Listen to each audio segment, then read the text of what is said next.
যখন 2024-এ জুলাই আগস্টে কারাগারে ছিলাম, শেষের দিকে যখন কোনো সংবাদ পাচ্ছিলাম না, তখন একজন কারারক্ষী আমার খুব ঘনিষ্ঠ ছিলেন ঢাকা কেন্দ্রীয় কারাগারে। তো ওর সঙ্গে গোপনে গোপনে কিছু কথাবার্তা বলার চেষ্টা করতাম বোঝার জন্য। তো সে নানান রকম খবর দিত, পরে দেখতাম যে খবরগুলি মোটামুটি সঠিক, বিশেষ করে শেষের দিকে। তা আমি প্রায় জিজ্ঞাসা করতাম, খবর তুমি কোথায় পাচ্ছ? তো বলে যে যমুনা টিভির দেখেছে। তা আমি যতবারই জিজ্ঞাসা করি ততবারই সে, আমি তো জিজ্ঞাসা করলাম যে যমুনা ছাড়া আর কোনো কিছু তুমি দেখো না?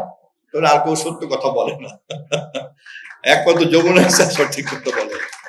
তা আমি আজকের এই অনুষ্ঠানে ভালোবাসার এক যুগ এই কথাটার সঠিক প্রতিফলন খুব অর্গানিক্যালি পেয়েছিলাম কারারক্ষীর ওই মন্তব্যের মধ্য দিয়ে। এবং একজন রাজনৈতিক কর্মী হিসাবে আমরা তখন কারাগারে ছিলাম, ফলে যমুনা টিভির ওই দর্শক এবং ওরকম একজন নিরীহ দর্শক, তার কাছ থেকে তথ্য পাওয়ার মধ্য দিয়ে আমার মনে হয়েছে যে আসলেই যমুনা টিভির প্রতি মানুষের আস্থা এবং ভালোবাসা প্রগাঢ়।